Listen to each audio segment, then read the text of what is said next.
Hello and welcome to Youth Factor TV. I am Jared Elrod and let's get started with today's episode. Okay, so today I'm talking about something that's been on my heart and it's going to get real. It's going to get a little uncomfortable because, guys, I'm going to have to call some things I'm seeing. Okay, so if you don't know my story very well, or if you maybe this is the first video of me you found, welcome, great to have you, hope you stick around. Here's a little recap so the rest of this episode will make a little bit of sense. Alright, so I've been involved in youth ministry since I was, officially, 14 was when I preached my first sermon. We had a youth night, I preached it to the congregation, it was horrible, but that got me started in my youth pastor career. In 2011, I got out of youth ministry. I thought I was making a transition, and within about a year of trying to find the right place, God just made it very clear to my wife and myself that He was kind of done with us for that period of time, for youth ministry and even other avenues we explored for then. And so we kind of were like, all right, well, this is kind of what we're hearing, this doors aren't opening. We had to figure something out, so I started a business. And so for the last 4.5 years, I've actually identified as an entrepreneur because I haven't been in a full-time ministry position. So I've been making a living the last few years as a freelance copywriter and online marketer, and I've spent a lot of time around other entrepreneurs and gotten pretty deep into the community, the mindset, and all that kind of stuff. And then I, about a year ago, started feeling like God was calling me back into youth ministry. At first I just thought I was being nostalgic, but God made it pretty clear over the period of about a year He opened up a door, and here we are. I'm now youth pastoring again in Richmond, Virginia. So I moved all the way from California to Virginia. So that's pretty cool. But what I've noticed is my perception is totally different with spending these last 4 years as an entrepreneur and really having to just hustle every single day to make my next dollar, to be able to provide for my family, being able to get all the work done, and fitting everything I had in. So here's the thing. I'm noticing some discrepancies from my old mindset as like just a youth pastor. When I say just, I don't mean to put it under entrepreneur. I mean like when I was an entrepreneur and that was all, or a youth pastor and that's all I did, to being an entrepreneur and that being all I did, to now being kind of both. I still have my business that I'm running. I'm starting this blog up on the very little free time that I have, and being a full-time youth pastor. And actually, it's I'm associate pastor, which youth pastor, associate pastor type thing. I'm also organizing and kind of coordinating the children's ministry, as well as I'm a full-time high school teacher for our church's school. So pretty busy. The old me, before being an entrepreneur, there's no way I could have handled this job. I would have crumbled. I was very unorganized. I didn't understand how much effort I have to put in to actually get things done. And honestly, being the entrepreneur has helped me.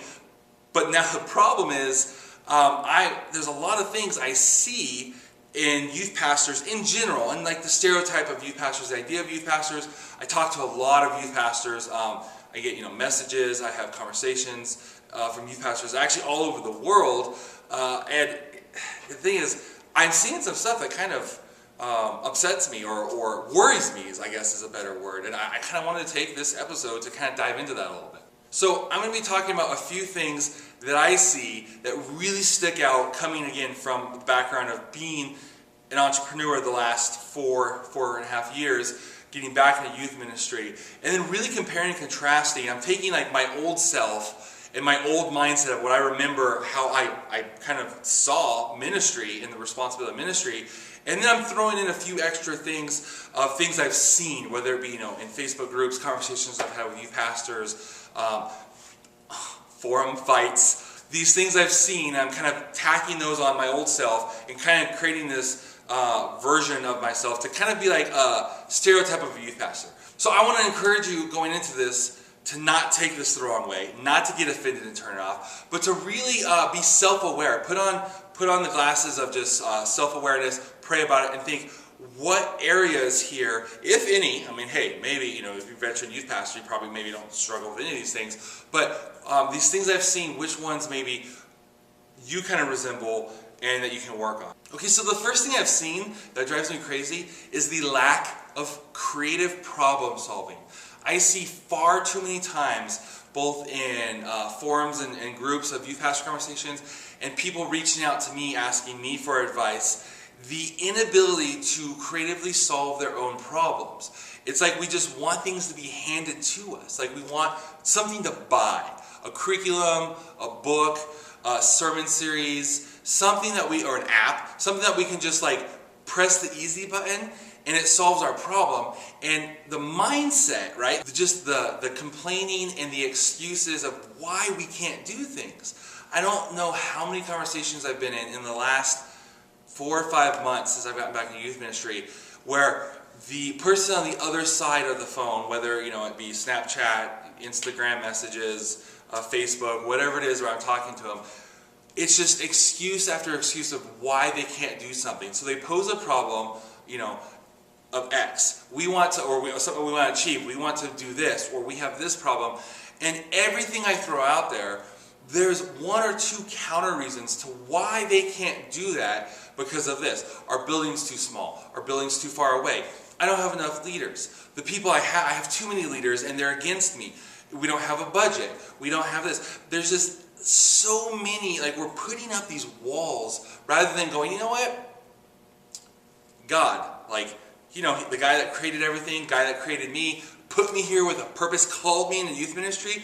I'm going to take this problem to him. I'm going to ask him for a creative solution. I'm going to ask him to anoint my mind to come up with a groundbreaking way that I can break through this issue. I can reach the community, or I can help the student, or whatever it is.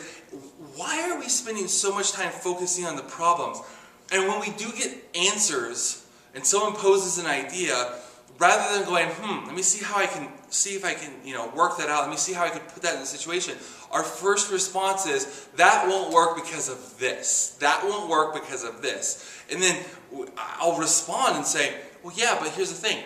If you do this, that kind of solves it. Well, that won't work because this person won't let us do this, or this, or this, or this. I've heard so many excuses. I'm not joking, and I'm getting real here. I've heard so many excuses. I've had so many 1 in the morning, 2 in the morning conversations where it's excuse after excuse after excuse. And sometimes I just stop responding, guys. I'm going to be real here. I'm going to be real. I just have to stop responding and just go to sleep. Roll over and go to sleep because it's exhausting. And one conversation I had in particular, the person literally finally, after putting up these excuses, finally told me, look, I'm not really interested in your ideas on how to help with this. I just want some resource. Can you just point me in the direction of a resource that I can buy to be able to figure out how they can tell me how to do this? We are looking for the easy button. Youth pastors, called by God, the creator of the universe, stop looking for the easy button. Start praying how God can use you with these obstacles to get around them or to inspire you because of them to go maybe in the right direction to reach your students and to reach your community. Okay, next thing. Complaining about our jobs being hard. Okay, I get it. It's not the easiest thing. It does take late hours sometimes. I mean, your midweek service, you're probably not getting home until 9, 10, 10:30, maybe even 11 o'clock. If you have to drive students home, maybe as late as midnight. I mean, I remember living in being a youth pastor in the mountains and having to give a kid a ride up into the that you didn't know about. So you have to text your wife, oh, by the way, I'm not going to make it home for dinner because so-and-so doesn't have a ride again, and I have to give them that ride 30 minutes up the hill and 30 minutes back down the hill. I understand, but guys, come on. We've got to stop complaining about this being hard. First off, admittedly, by being in the position, you've said that, yes, God has called me to do this. So now God obviously is our strength to turn to, and He's our inspiration. There's people who work so much. Let's just be real for a second. There are people who are not saved, who are working in secular jobs, who work much harder than us. We need to stop complaining about it. We need to stop playing the martyr, okay? Why is it that when we get around, it's like we all want to complain. We all want to get on our little youth pastor Facebook groups and complain about how hard our day was and one up each other and get that sympathy for how hard this thing is. We are privileged to be called by God to work with youth. It's amazing, guys. It's an amazing opportunity. It's like getting, as a kid, getting to play your favorite thing, and your mom calls you in because it's dinner time, you just want to keep playing. That's what our job is like. Again, yes, I understand there's hard things. I have days where I go home and I'm exhausted. I have days where sometimes I question if what I'm doing even matters or is making a difference. But overall, we are some of the most blessed people in the world because we've said that we love working with students and we get to do it every single day. Let's just agree to stop complaining about youth ministry. Guys, girls, let's be honest. There's as much Netflix watching in the world of youth pastors as there is studying or follow-up with students. I have seen I have seen significantly more threads and had more conversations about shows we watch and bragging about going home after service and watching Netflix than I have about how to do a better job with evangelism or follow-up, or how to sharpen our own skills. It honestly boggles my mind. And I understand that. I used to feel like I deserved, to be able to go home after a hard day, especially a midweek service, kick back on the couch, grab some late dinner, and watch a couple episodes of my favorite show. And if that's your thing, cool. But we need to be careful with how much of this we do. We have to audit our time. So here's the thing. We complain about not having enough time for certain things, right? And don't say we do. I see it. We complain about not having enough time as a youth pastor. That's like one of the number one things, right? Burnout, wearing too many hats. There's not enough volunteers. We're all over the place. Don't have enough time for that discipleship program. Don't have enough time for training the leaders. And I lost some of my lead. I heard this not too long ago that when I took the position, I had a leadership or a volunteer team, but within 6 months they were pretty much all gone. And I've pinpointed that to the fact that I didn't have enough time to pour into them. Let's be honest. It's not that we don't have enough time. It's that we don't manage our time well enough. We have enough time for the things we want. We make time for the things that are important to us. So if we're watching hours of Netflix a day, even a week, but specifically a day, don't complain that you don't have enough time to implement a good leadership program or a good discipleship program or a good follow-up program.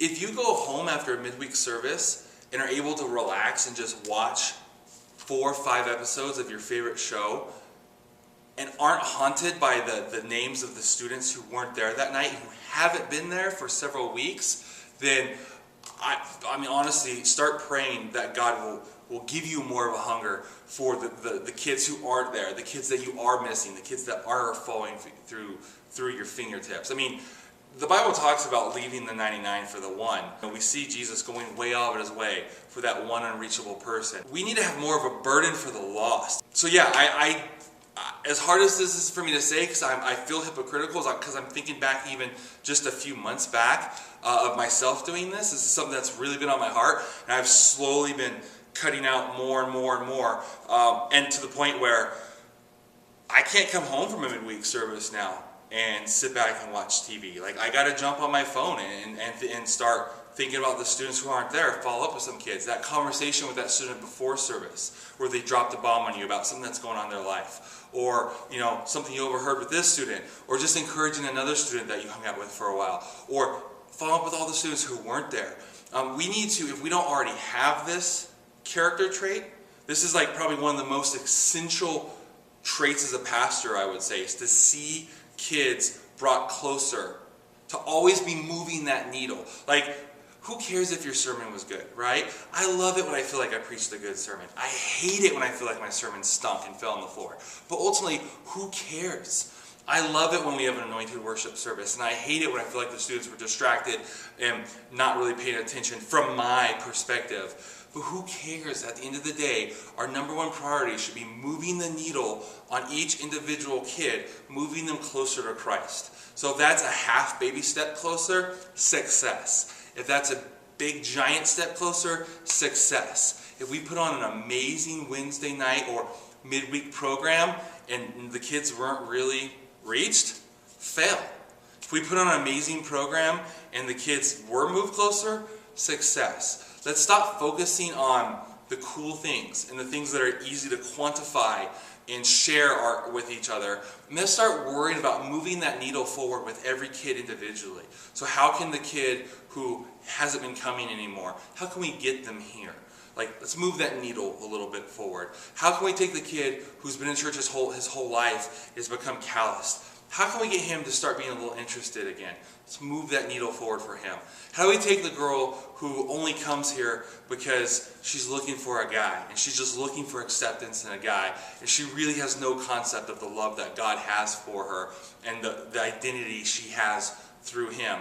Let's see how we can move that needle forward with that girl. Let's not be worried about the success of our programs. Let's be worried about moving that needle forward as much as possible with every single student. And when we go home, let's not pat ourselves on the back because we feel like we just hit one out of the park. Be honest, you do it. Don't look at me like I'm crazy. I do it. I know you do it. Let's not be bummed that our message struck out, and let's not be prideful or pat ourselves on the back too much. I mean, confidence is good and feel good about it when you feel like you did a good job. Take pride in that, but let's not rest on that, right? When we get to eternity, we are not going to be thinking to ourselves, man, good life, but if I had only took more free time, I wish I watched more TV, played more games, relaxed, I wish I had more balance. It would be, I wish I reached one more student. I wish I tried to reach one more student. Okay, and my last thing is, where's the passion? I feel like we plug in and then we pull out. We turn on, we turn off. Like, where's that up at 1:30 in the morning, connecting with that student, making those follow-up calls. I mean, not literally calls because 1:30 in the morning, but where's that up? Praying over that student. Oh, it's the third week Matthew hasn't been here. Lord, bring him back. Lord, whatever's going on in his life, intercede, pull him back in. I haven't been able to get a hold of him. He wasn't at school the day I went there to visit. His mom said she'll tell him I called. I haven't been able to connect with him. I saw that he read my Facebook message and hasn't responded. Lord, intercede. Pull him back in. There's something drawing him away. Where's that 1:30, 2:30, 3:30 in the morning praying for those students? Guys, I'm speaking to myself here too. This is definitely going both ways. Where is that? I saw it in entrepreneurs. I saw it. It was, my friends did it. I remember staying up to 4:30 in the morning trying to get my podcast out because I knew that was going to be the next thing to take my business to the next level. So I was up to 4:30 in the morning. I started at midnight. I was going to just get it set up for the next day. And then boom, that passion kicked in. I looked at that. I made the mistake of looking at that first step. And I did it. And then the next step, and the next step. And the next thing I knew, I was done and it was 4:30 in the morning. And I was like, where did the night go? Where is that in youth ministry? And I'm not saying it doesn't exist. I'm just saying, why is that not why is it not so common with so many youth pastors that it's a stereotype? Man, youth pastors are crazy. They will not rest until they reach everyone in their city. I mean, if everyone in the high school doesn't know their name, doesn't know the name of their youth ministry, then they are not going to rest. Like, where's that stereotype? Why is it that people who are selling wine, why is it that people who are selling ebooks, why is it people who are selling software that is going to automate your emails more passionate about what they're doing than we are? Called by God to literally jump in between students and culture and make a difference in their life for an eternal benefit. I mean, we're not just talking about the home game here, people. We're talking about grabbing these kids and taking them to heaven with us. And yet I see more passion for people trying to sell t-shirts on Teespring. If I thoroughly ticked you off with this video, I'm sorry. I just would ask that, listen, I'm a child of God too. So you can't hate me. If you're a Christian, it's just not, you're not able to. You're not allowed to. God won't let you. So here's the thing. If you're really ticked off at what I said, pray for me. If you think I'm wrong, pray for me. It's what the Bible says you basically have to do. If you think I'm in error, yes, fire off that email. I'll make it easy. Jared, wrong email address. youthfactorblog@gmail.com. Send me the 32-page email that you're going to be up all night neglecting your youth ministry to send me. That's fine. I'll pray for you as well. We can pray for each other. Maybe we'll meet in the middle. I don't know. Go for it. Here's the thing. As you're praying for me or as you're writing that email, say a little prayer for yourself as well. And just ask God. Say, God, this guy is insane. I know he's totally wrong, but just in case he's not, just in case you actually did inspire him to create this video that I'm gonna write YouTube to have taken down because it's an offense to youth pastor kind, say a quick little prayer and ask, do any of these things apply to me? Maybe was any of this inspired by you? That's all I ask. If you like this video, and you feel like it spoke to you, it encouraged you, it helped you, it motivated you, I ask you to do a couple things. One, for your sake, subscribe. Go ahead and subscribe up. It's going to help you easily get the rest of my videos. Also, I'd ask that you share it. Just one quick share. Honestly, it takes you a few seconds. You click the little button, you can share it. You can grab the URL at the top or at the share button. Go put it on Facebook. Go put it in Twitter. Whatever it is. Just do a quick little share. Honestly, if you run into problems, it'll take you a minute and a half. It should take like 30 seconds. It's going to help me. It's going to help anyone else who ends up seeing it and has the same result as you. And lastly, if you, again, just enjoyed any part of this topic, I have a blog article that kind of goes with the same theme. This is something that's been on my heart, and I kind of took it from two ways, with the episode and with the article. So if you want to just check the show notes down there, and you'll be able to see the article. And I get it a little even more personal with myself of what caused this. So this is me getting up and talking about it.